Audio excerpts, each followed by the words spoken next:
Welcome to number 3 of 12-part series, The Entrepreneur's Ultimate Toolkit, presented by VastSolutionsGroup.com. My name is Kenner French. I'm an executive at the company, and we are here to help entrepreneurs get better at what they do. Number 1, we help them with their taxes, mitigating their taxes, also help them towards retirement, utilizing artificial intelligence as a means to helping them do those two things. And what we're talking about specifically today, what are the various forms of business ownership? This obviously is part of what we do, helping clients, usually entrepreneurs, small business owners, to put together their entities so they're helpful for their taxes, lowering their taxes, and also for asset protection, making sure they're taken care of when it comes to lawsuits, etc. What are the advantages and disadvantages for each of the business entity types? As a business grows, its structural needs may change.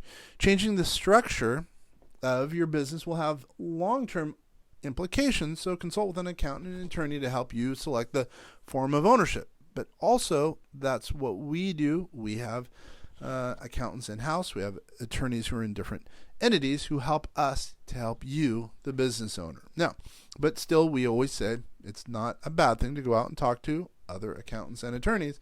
Usually what happens, people have us come in after they have been consulting with an accountant or attorney, and they're stuck because we specialize in working with entrepreneurs. Now, in making a choice of the entity type, you'll want to take into account a number of things. Number 1, your vision regarding the size and nature of your business. That has true implications on the entity type.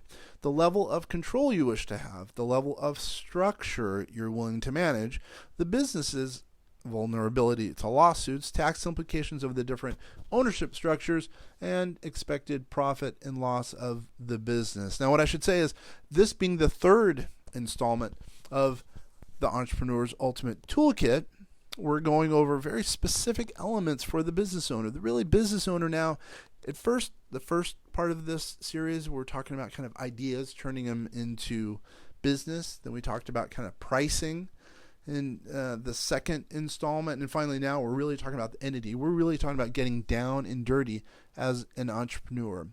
Now, let's go over an overview of the 4 basic legal forms of ownership for small businesses.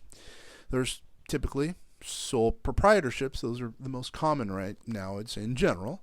They've been around the longest, as an example. Partnerships, corporations, and limited liability companies. Number 1, sole proprietorships. The vast majority of small businesses start out as sole proprietorships. These, quote, firms are owned by one person, usually the individual has day-to-day responsibility for running the business. Sole props, as they're called, own all the assets of the business and the profits generated by it. They also assume complete responsibility for any of its liabilities or debts. In the eyes of the law and the public, the owner, let's say you, the listener, you are the business. So if you have, let's say, a house that you own personally, let's say you also own a business that you own personally, those are both all under the sole proprietorship. Number 2, the partnerships. In a partnership, 2 or more people share ownership of a single business. Like proprietorships, the law does not distinguish between the business and its owners.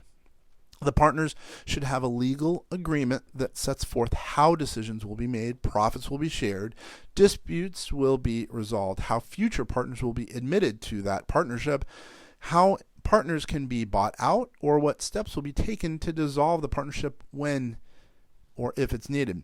Yes, it's hard to think about a, quote, breakup when the business is just getting started, but many partnerships split up down the road in times of crisis and et cetera. Unless there's a defined process, there's even potential greater problems down the road.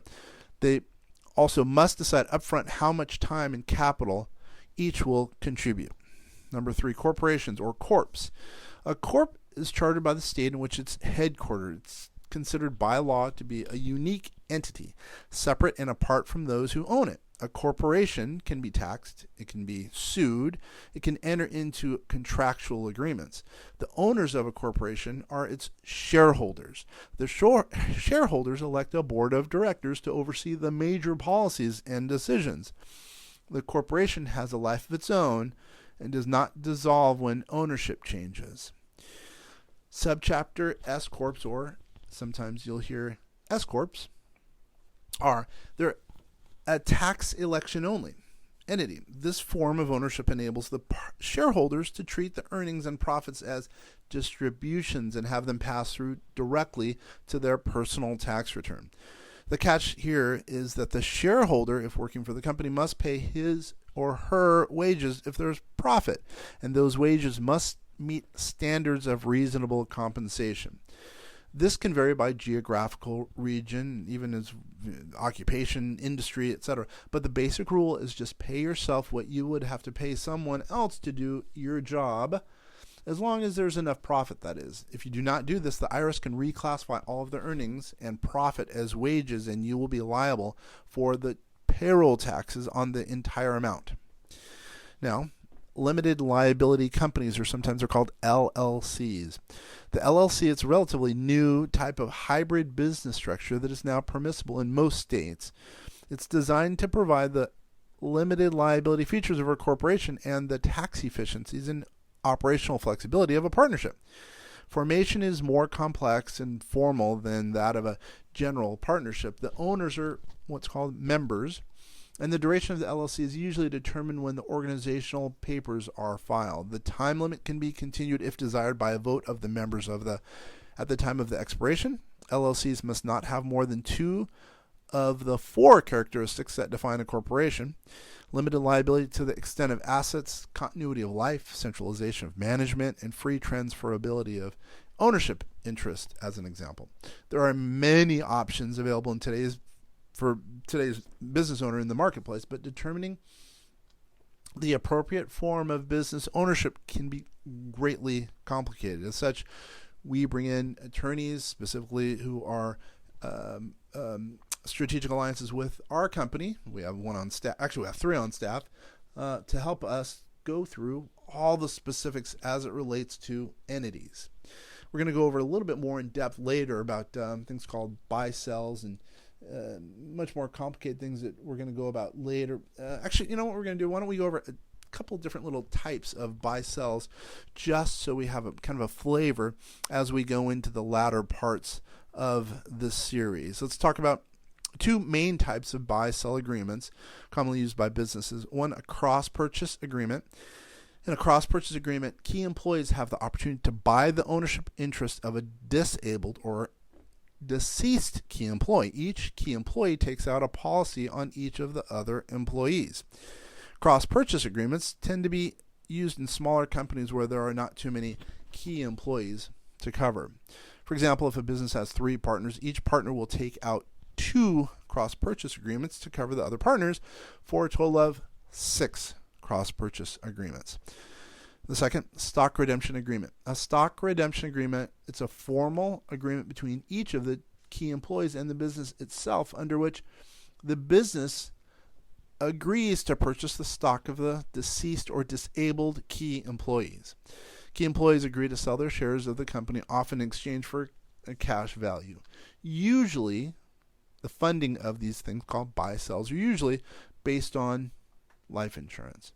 When purchasing a life insurance or disability policy in order to fund a buy-sell agreement, that option is really helping to prepare for the future. Life insurance, it enables a buy-sell to be funded with premium payments and attempts to ensure that funds will be available when they're needed down the road. Now, we can get a lot more specific. As I mentioned, we're going to be talking about cross-purchase agreements and key person insurance, etc. down the road, because that is a vital part of an entrepreneur's ultimate toolkit. So you, the entrepreneur, understands the component about leaving a legacy. Once again, this is Kenner French for vastsolutionsgroup.com. Hopefully this has been of value. We have a number of things we're going to be going over. They're going to add a lot of value to you as a small business owner, as an entrepreneur, so you will be better prepared to fight in this competitive world that is today's business. Once again, Kenner French of vastsolutionsgroup.com.